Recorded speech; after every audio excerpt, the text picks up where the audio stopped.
전 2차 포로기한에 대한 그때 이제 2차 포로기한 할 때 에스라를 중심으로 해서 수많은 제사장들과 또 레위인들과 르드임 사람들 여러 문지기들 노래하는 자들 다 함께 이렇게 포로기한에서 돌아온 그 내용을 기록하고 있는데 이게 지금 6장하고 7장 사이에는요 한 시간이 많이 흘러가지고 한 57, 8년 정도 이렇게 흐른 시간이었어요. 그때였어요. 그 사이에 6장과 7장 사이에 지금 에스더 때 그 아에서르 왕 크르크세스라는 그런 아에서르 왕이 다시 그거 내용이 들어가 있는 거죠.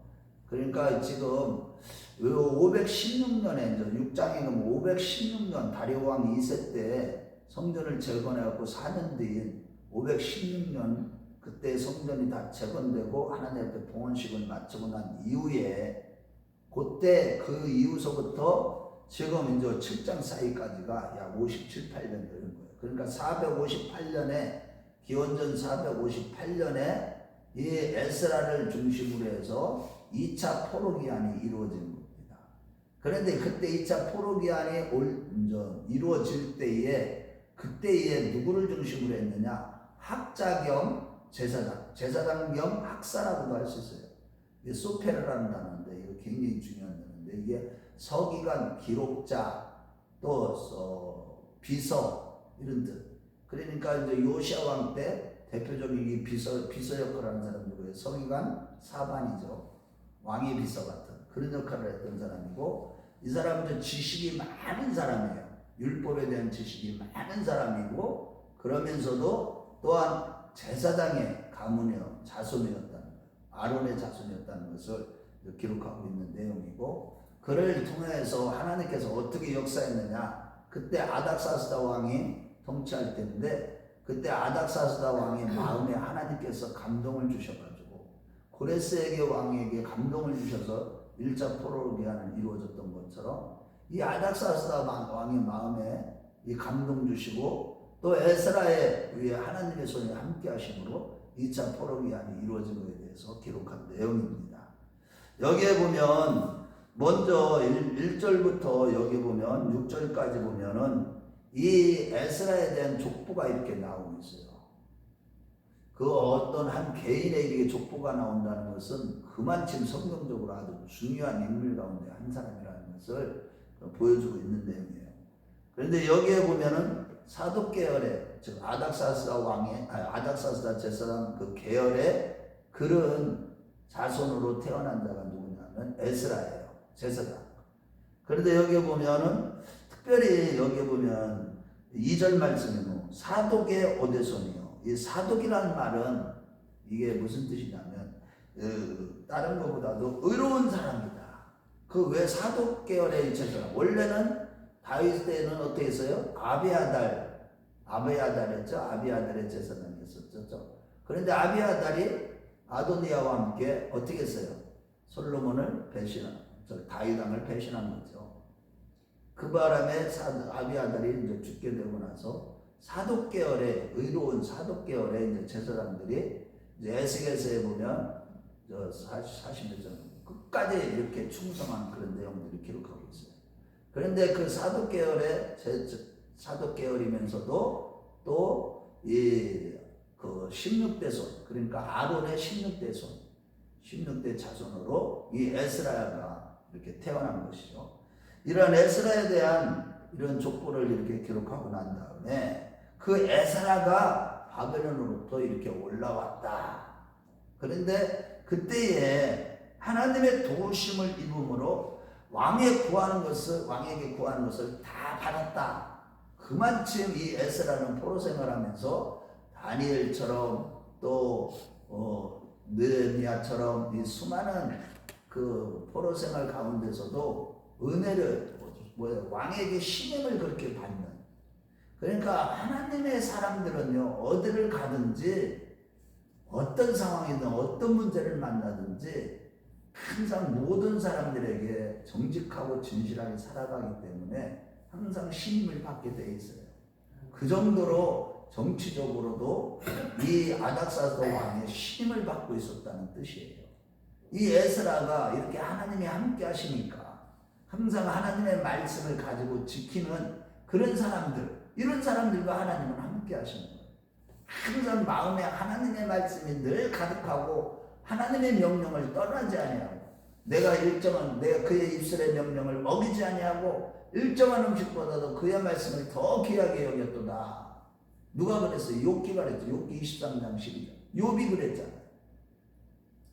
저와 여러분도 항상 마음에 하나님의 말씀을 늘 모시고 살아갈 때 그때 하나님이 함께 하시는 거예요. 그 말씀 자체가 하나님이시고 영이시고 생명이시고 진리이기 때문에 이 말씀이 우리의 머리에 우리의 가슴에 항상 말씀이 이렇게 살아서 우리를 어떻게 주관하실 때 그때 하나님이 함께 하시는 거예요. 그러니까 이제 에스라와 함께 하니까 이 아닥사스다 왕이 어떻게 했어요?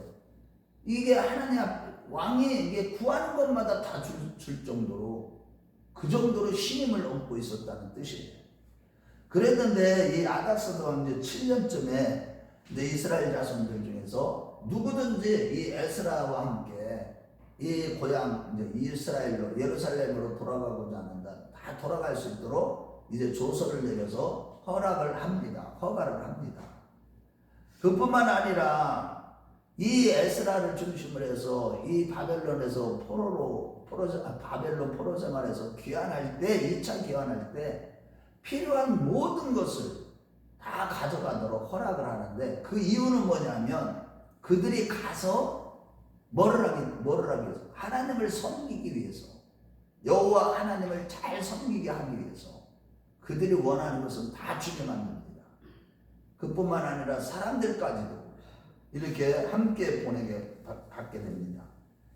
그뿐만 아니라 그 금과 모든 그 하나님을 섬길 때 필요한 이 재물들 그런 것들을 다 가져가게 하는데 특별히 이 에스라는 율법을 연구하여 준행하고 율법과 규례를 이스라엘에게 가르치기를 결심했다고 말씀합니다. 왜 그러면 이런 일이 일어났을까? 여러분 지금 516년부터 458년 동안 그들이 성전을 건축하고 나서 바벨론 포로 생활에서 귀환한 사람들이 다시 그들이 영적으로 해이해졌기 때문에 이런 일이 일어나는 겁니다. 2차 포로 귀환을 하나님이 역사하시는 거예요. 하나님께서 이스라엘 백성들에게 바벨론의 포로로 끌려갈 때 1, 2, 3차로 포로로 끌려갔듯이 또 귀환할 때도 1, 2, 3차로 귀환하게 되는 거예요. 이 하나님의 주권적인 섭리는요 아주 놀라워요. 그 행하시는 일이 아주 오묘합니다. 우리 하나님 신기하고 놀라운 거예요. 1차로 포로로 끌려갈 때가 언제예요? 605년이죠. 요시야 왕 때. 여호야kim 왕 때. 2차로 포로로 끌려갈 때가 언제냐면 597년이고 3차로 포로로 끌려갈 때가 언제냐면 586년. 완전히 포로로 끌려갔죠. 그러고 1차로 포로 귀환할 때는 언제나 537년 고레스 왕의 칙령에 의해서 스룹바벨을 중심으로 2차는 458년이고 3차는 느헤미야를 중심으로 해서 444년에 귀환하게 되는 겁니다. 그러고 이렇게 이 포로로 귀환해서 성전을 건축하고 나서 이제 하나님의 성전을 건축하고 그렇게 유월절 제사를 지내고 백성들이 다 흥분하고 감사하고 하나님을 찬양하고 하나님 앞에 큰 영광 돌렸다고 육정에서는 막 백성들이 다 기뻐했다고 했는데 웬일이에요? 그 시간이 지나고 나니까 영적으로 해이해지고 영적인 부주의를 취하다 보니까 하나님의 말씀대로 하나님께 영광 돌리며 하나님을 기쁘시게 하는 신앙생활을 똑바로 하지 않는 거예요. 그래서 우리가 이런 것들을 잘 깨달아야 돼요. 뭐 성전을 지었다고 모든 것이 그들의 신앙이 다 회복되는 게 아니에요. 이 나라의 이스라엘 백성들의 흥망성쇠는 항상 성전이 있느냐 없느냐 이거보다도 더 중요한 게 뭐냐? 하나님의 말씀대로 사느냐 안 사느냐, 율법대로 지키며 율법을 지키느냐 안 지키느냐. 즉 율법의 가장 큰 핵심은 뭐예요? 레위기 19장 18절 뭐예요? 사랑이에요. 사랑. 율법의 근본 정신이 뭐예요? 사랑이라고, 사랑. 우리 한번 레위기 19장 18절을 우리 레위기 말씀 하나님 이스라엘 백성들에게 준 제사법을 비롯해서 그들의 율법의 그 핵심 내용이 무엇인지를 제사법을 하나님과의 관계가 회복되는 거, 하나님을 사랑하고 이웃을 사랑하는 게 핵심이에요. 그렇게 살지 않았다는 거예요. 원수를 갚지 말고 서로 다 내 이웃을 사랑하기를 우리 한번 같이 해보세요. 자, 시작. 19장 18절 레위기. 거룩하게 사는 거, 이것은 곧 사랑으로 산다는 그런 뜻이에요. 우리 같이 읽어봐요. 시작. 원수를 갚지 말며 동포를 원망하지 말며 내 이웃 사랑하기를 내 자신과 같이 사랑하라. 나는 여호와이니라. 아멘. 그런데 이스라엘 백성들이요, 이사야서도 보면은 그래요. 이스라엘 백성들이 하나님의 율법을 다 알고 있으면서도 지키지 않았다는 거예요. 또 하나님 앞에 제사를 드려도 율법대로 제사를 드리지 않았다는 거예요. 그 율법 제사를 드리는 것은 뭐예요? 그 하나님과의 관계잖아요. 관계. 또 이웃과의 관계잖아요. 그것을 똑바로 살고 와서 하나님 앞에 회개하는 심정으로 또 하나님과 화목하기 위해서 자신을 돌이키고 삶을 돌이키고 말씀으로 돌아오는 그런 차원에서 예배를 드리고 제사를 드려야 되는데 그 형식적인 예배는 드렸어요. 그런데 하나님이 안 받으셨다는 거야. 오늘날도 보세요. 율법대로 살지 않으면, 오늘날도 하나님의 말씀대로 신앙생활하지 않으면 그 사람이 예배를 받아야 안 받아요? 안 받아요. 우리가 평상시에 하나님의 말씀을 기억하고 그 말씀대로 살지 않으면 안 받기 때문에 예수님께서 뭐라고 그랬어요? 마태복음 15장 9절에 너희가 사람의 계명을 쫓아 나를 섬기니 너희가 나를 헛되이 경배하는도다. 우리 한번 마태복음 15장 9절로 가봐요. 굉장히 중요한 말씀이에요. 우리의 신앙생활에도 하나님의 말씀을 정확하게 알고 말씀대로 말씀을 묵상하는 가운데 그 말씀대로 하나님을 섬길 때 우리의 모든 하나님을 경배하는 모든 삶이 하나님이 기뻐 받으시는 거지. 자, 우리 같이 읽어봐요. 시작. 사람의 계명으로 교훈을 삼아 가르치는 나를 헛되이 경배하는도다 하였느니라 하시고.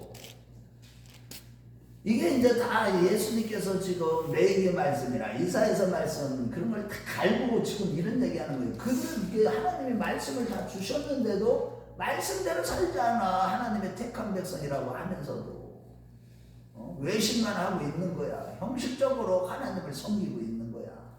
그러니까 헛되이 경배하는도다 이거야. 하나님을 섬기는, 네가 섬기는 거 하나도 안 받는다는 거예요 지금. 그래, 우리가 참 기가 막힌 거예요. 그래서 호세아 선지자가 그러는 거예요. 호세아서 14장 2절에 너희가 진짜 마음으로 내게 돌아오기를 원한다면 말씀을 가지고 돌아와라. 호세아서 14장 2절에 말씀하네요. 여러분, 우리가요 신앙생활 하면서 말씀 없이 신앙생활 한다는 거는 그거는 엉터리예요. 엉터리. 하나님이 안 받아요. 거의 다.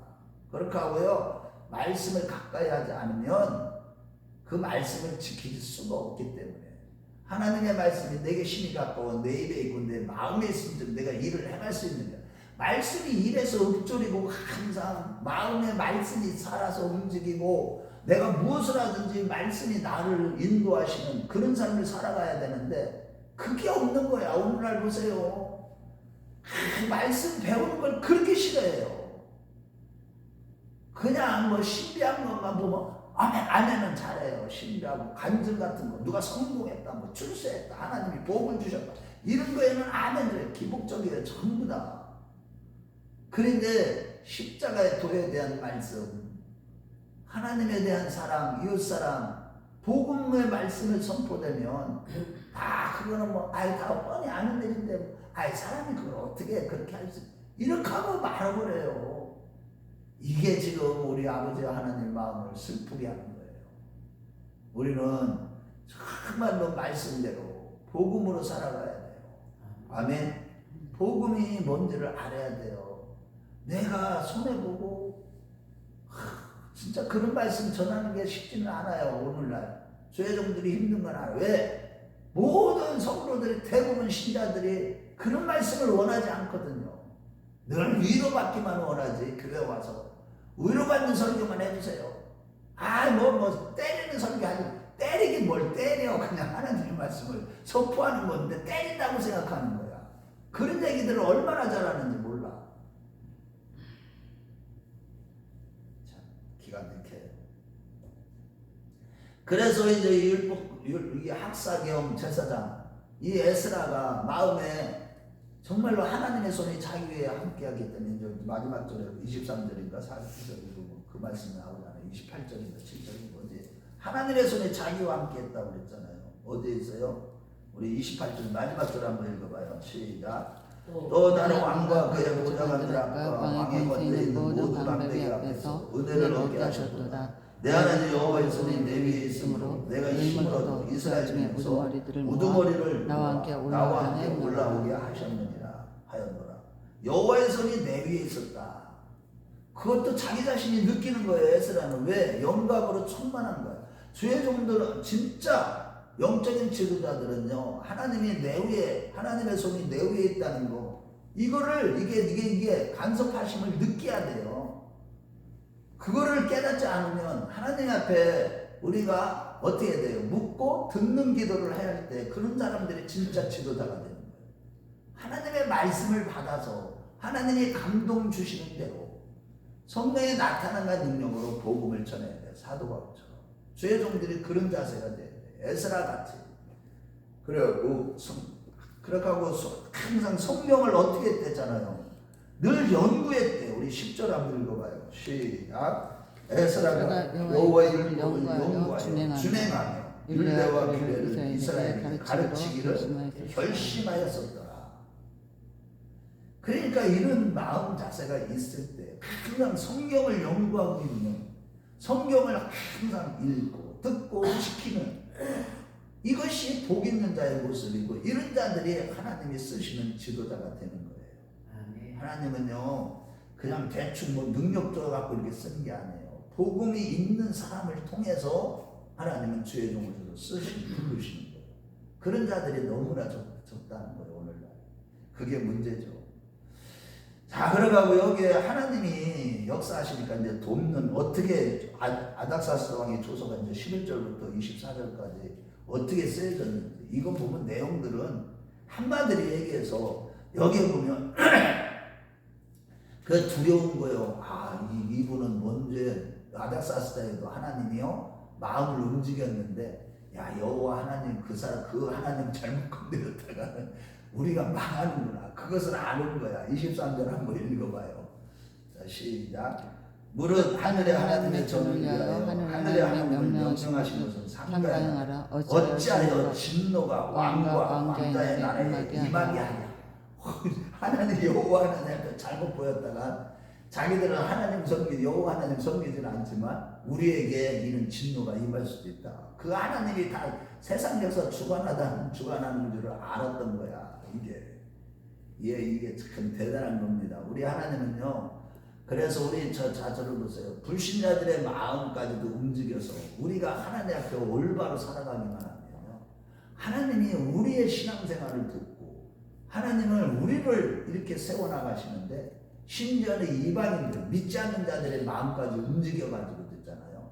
우리가 신앙생활을 똑바로 해야 돼요. 더 복을 내리도록 하나님이 역사하시는 거예요. 하나님이 이렇게 대단하신 분이에요.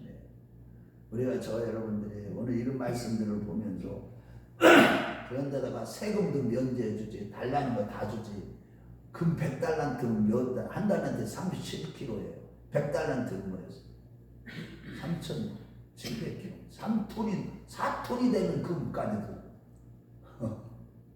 그때 바사제국이 엄청났거든요. 이 아닥사스가. 그러게 100달란트까지도 여기 달라는 데를 다 준 거야. 한마디로 성전 건축하고 성전에서 제사드리기 위해서, 그들이 이스라엘 백성들이 이제 신앙의 개혁을 일으키기 위해서. 이게 영적 각성이면요 항상 말씀을 중심으로 해서 일어나야 된다는 걸 보여주는 거예요. 아브라함 링컨도 그의 어머니 낸시 여사가 어떻게 했어요? 항상 둘째 아들이었잖아요. 태어나자마자 그에게 늘 가르치는 거예요. 이 세상에서 성공하고 출세하고 이거보다 더 중요한 게 뭔지 아냐? 항상 성경이다. 이 성경만 너가 읽고 그걸 마음에 품고 살면 네가 하나님 앞에서 복을 받을 거야. 그런데 에브라임 링컨이 그랬잖아요. 많은 지식이 가지던 게 아니에요. 성경에 대해서 늘 하나님 말씀을 가까이 하니까. 그러니까 하나님이 복을 주셔. 이 위대한 남북전쟁 이거 있을 때 완전히 통일시키잖아요. 노예 해방을 일으키고 엄청난 일을 행하잖아요.